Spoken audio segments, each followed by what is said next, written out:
What's up, YouTube? Welcome back to Redemption 46 Studios. I'm Nick. Let me die, Keith. I'm Curtis.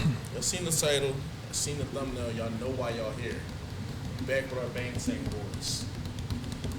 Y'all know the vibes already. Follow us on Patreon so y'all can get that exclusive content, early content, all BTS run, Rise of Bang Tank stuff. And we're not going to talk about it too much. Let's jump right into the video. I don't know. I kind of want to talk about it, but okay. Tay Jung, what up? We'll talk about it afterwards. All right, we could do that. I really missed the old intro. I missed the old intro so bad, yo. Yeah. I don't like the new one.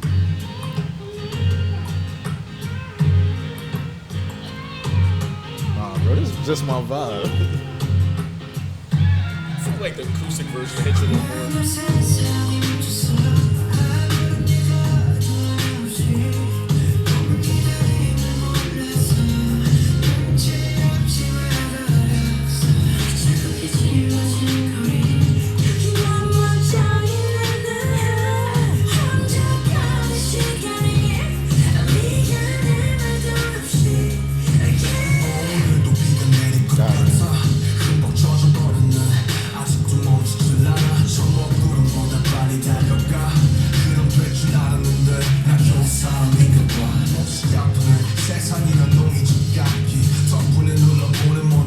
is on the quarantine, right?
Let's go, Tay.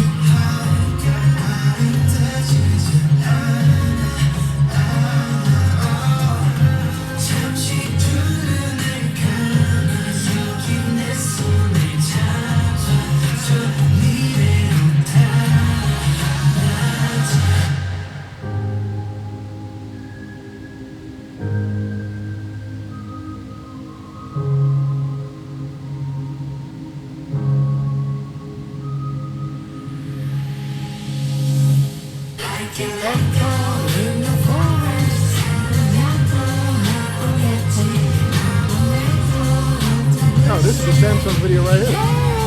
Yes. And I love those harmonies coming in the back here.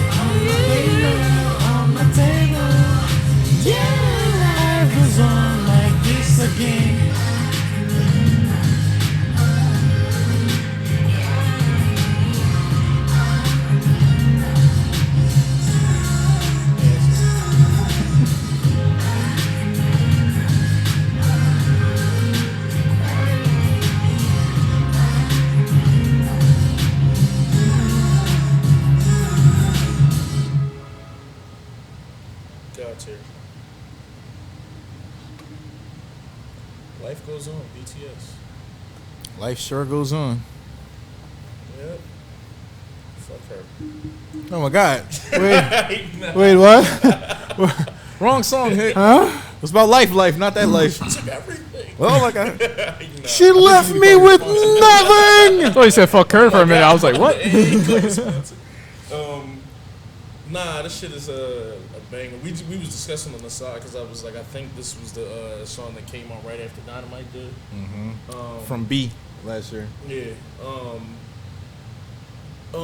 It's funny because me and Jerk was having a conversation like off camera. He's not here for this, but he was just always talking about how when Dynamite was done, he wanted them to kind of still stay in this pocket still, and to you know what I mean, just kind of keep doing these type tracks. I get it, but I also like now that it feels like they can jump into whatever bag they want to jump into. They can just be like, we can give you like a happy kind of upgoing song like here. We can hit you with a K-pop traditional kind of sounding song like here, and just like all that. Yeah, doing a time sensitive and situationally sensitive song like they've been doing, like Permission to Dance and stuff like that. It's almost kind of been a palate cleanse for what you know BTS to be. So like Nick said, literally piggybacking off what he said, they can literally jump in to do anything else now because you have that clean palette of what you thought they were and what they actually are currently. Because what they're currently, you know, some of the songs you hear are post-COVID songs coming out of the darkness, giving hope and prosperity. From there, you can go anywhere you want, and it's kind of like, well, they can't say that you need to fit your mold because you're out of your mold by now. You're well out of your mold. You can do whatever you want at this point, and I think that's definitely dope. I don't get what the gripe is anyway, because there are artists who like they put out a lot of content like every year. So it's not a situation where this is a group that kind of like drops something, disappears for 2 years. They can have a feel good all English song every fucking year for the rest of life, and it's not gonna matter to me because I know I'm gonna get more content than just that from them. Not only that, bro, I've always Jay-Z said this shit in 2009 and it stuck with me forever, and I apply it. Niggas want my old shit, buy my old album. You want my old, you complain about you don't like my new shit, go listen to my old shit if you like it. That's exactly what I do. Lie is gonna last me forever. The Wings album is gonna last me forever. No More Dreams is gonna last me forever. This song, some others I'm not gonna reveal that I listen to, is gonna last me forever. You know what I'm saying? That's just kind of how I am with them. So, and then Butter, I'm always gonna. I just did that. I told y'all, me and my son just did the karaoke for Thanksgiving. Yeah, so like that's gonna last me forever. He loves BTS now. You know what I'm saying? Through me, so that's something we got. So I'm not even tripping on none of them. So he actually likes Dynamite and Permission to Dance though. Fucking kids. But yeah, man, this song is mwah. And I can't believe y'all didn't think I would like this, John. I don't know why. Just because your palette especially when them drums come in, like I think this song is beautiful. I'm not saying that this isn't even in the same BPM as like Make It Right and all those type songs. But like I said, it throws us off with you because you'll not like that, but then like Lolo or something else, and then we'll just be like, man, listen, the song hit to me, it hit, and this John right here, I think when you say they made songs to help people through COVID or whatever like that, this is the type of song I'm expecting. I'm expecting sincerity and like something kind of toned down.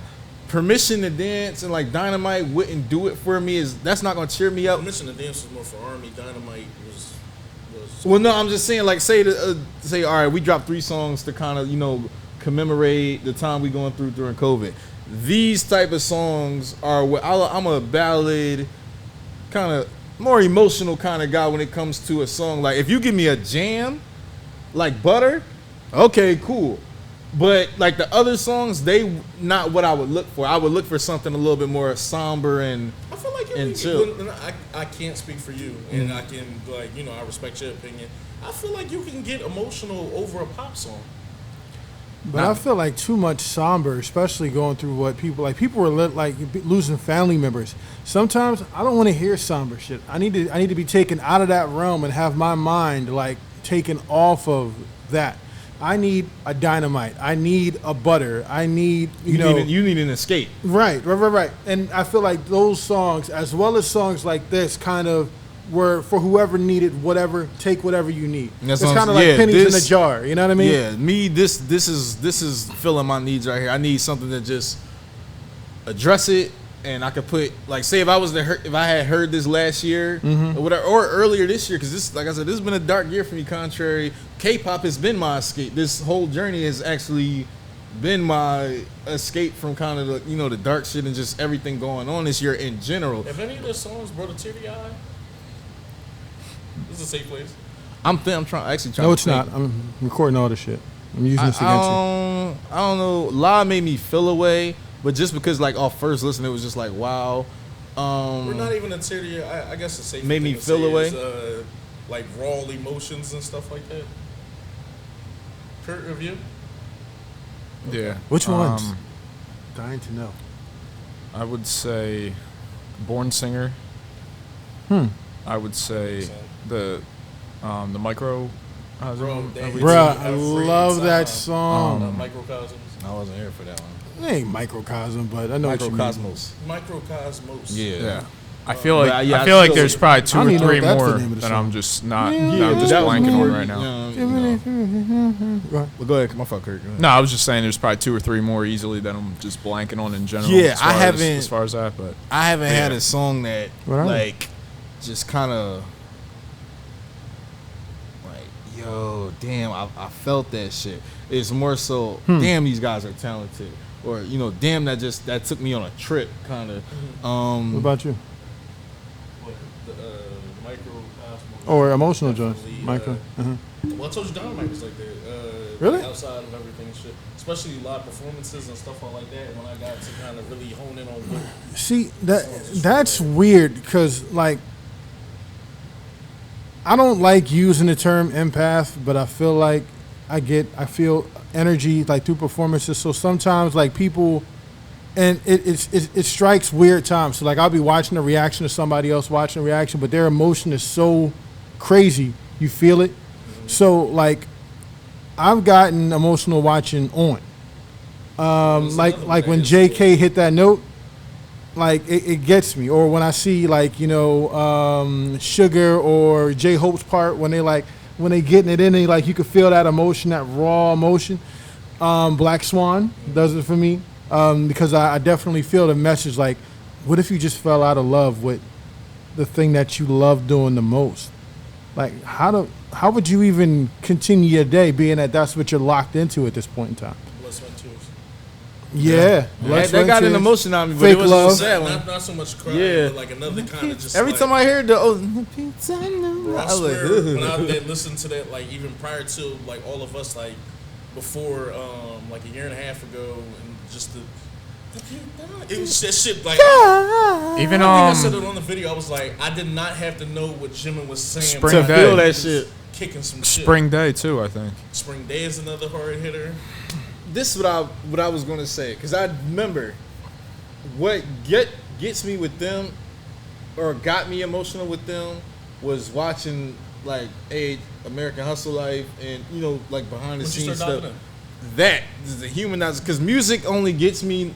It just really has to be a masterpiece, you know what I'm saying, for it to hit you. Like certain songs just do that, like Crossroads, but I love Bone Thugs, you know what I'm saying. I'll Be Missing You, I love Puff and Biggie. So you kind of have an attachment already before the song and stuff like that. But with certain people, sometimes you do have lightning in the bottle where a song just hits you. But now that I'm in, if they was to release something else that just was one of those genres, I definitely had no problem sharing. Yeah, especially before when I was watching like content with them crying, that shit used to hit a little too. I used to be like, man, I'm not trying to like see my guys crying and shit like this. Yeah, it's hard to watch anybody cry. Deserve to cry, Yeah. especially women. I can't even anybody crying. When women cry, bro, that shit fuck my whole. It be like, What can I do to make this right? yeah, I feel uncomfortable. Like it's very uncomfortable. But yeah, Kurt, did you have anything you wanted to add? I mean, the video as a whole was really special for me, just because it's nice to be able to see how, like people might think, like if you're an idol or if you're in a certain position, that these sort of things that are happening aren't affecting you or affecting you less perhaps than other people. And I just like that you get a chance to just kind of reflect with them on what this has meant, going through all this has meant to them. Obviously their connection with Army, everything like that. So I can definitely understand, like, just feeling kind of like stuck in life because everything had to stop with the pandemic and all that.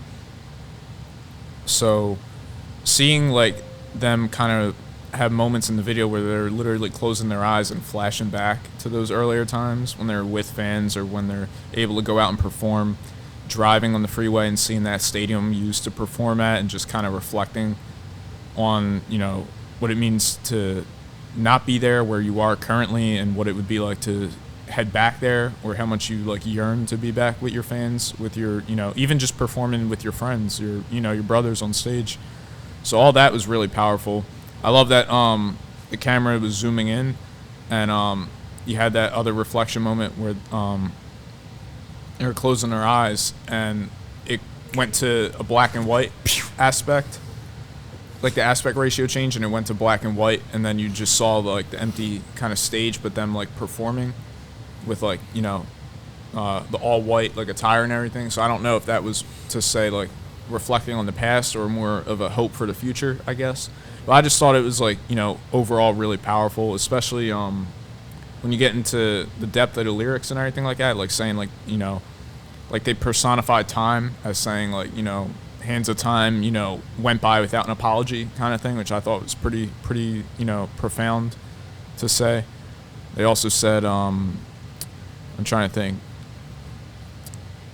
like, looks like it's gonna rain again, like I'm cold to the bone or something like that, from, you know, just this wave of rain that, like this cloud you can't outrun and everything like that, or trying to outrun but you can't. Yeah, soaked to the bone and everything like that. There was a lot of poetry in them lyrics, and it was but it, all that poetry like meant something, you know, like it was like that's what stands out the most to me in music usually, just in general, like your ability to kind of put the audience in your shoes and kind of take them through a journey of what it was like to go through a specific thing. So they've never disappointed me in that regard. It's just, I don't know if this is, I don't know, did Spring Day come out after this? Before. Okay, that makes sense, because they were talking about kind of like waiting for that, you know, that breathing in the cold and trying to exhale the warm, which was kind of a play that led to Spring Day, I could see. Like just kind of getting through that, you know, proverbial winter, that darkness, that cold, you know, and going on to brighter things as, you know, as life goes on. So that was really profound too. Yeah. No, overall, that's all I had to say, really.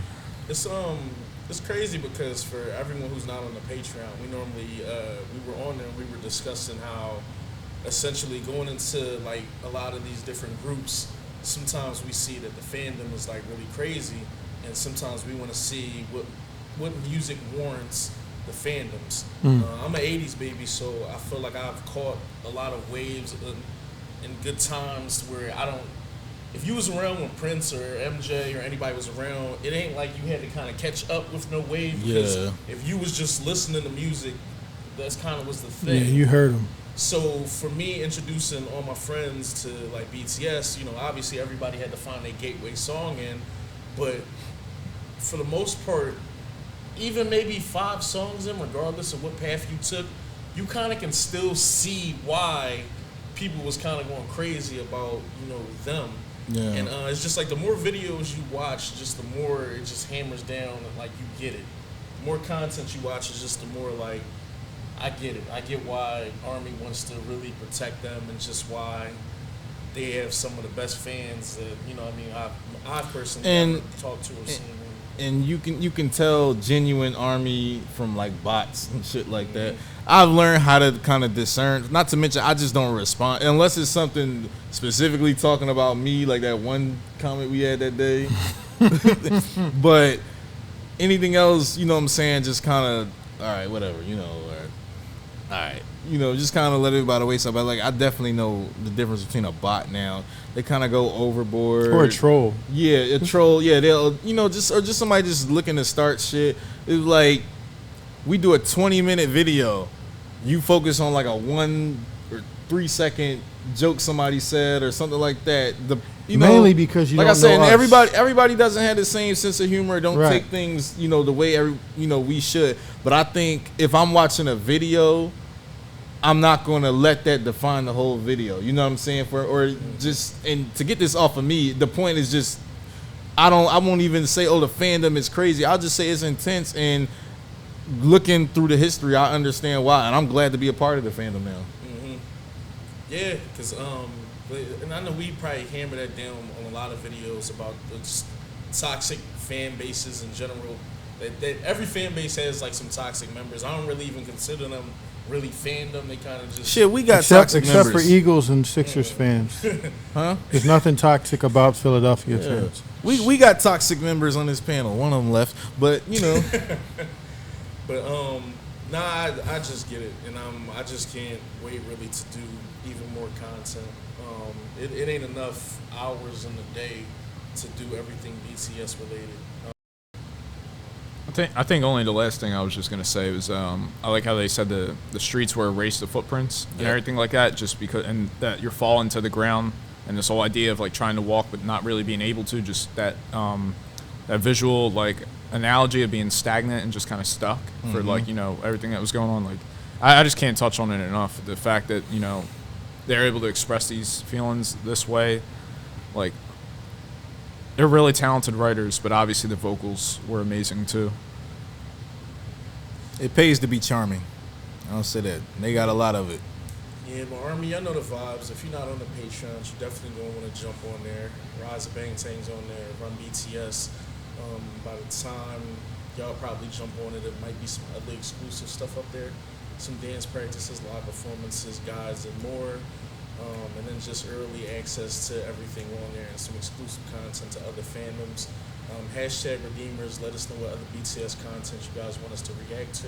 This next Friday? By the time you guys are watching this, you definitely going to want to pay attention when Jin's birthday hits, because we got a lot of love that we want to show him. So just Happy pay early attention. birthday, Jen. You already know the vibes, bro. There's just like one guy right here. What happy birthday. But pay attention to the channel. There's going to be a lot of Jin content dropping and some special stuff going on for him on the Patreon as well. Army, love y'all guys to death. Boda hey. Love y'all. Take care. Borderhay.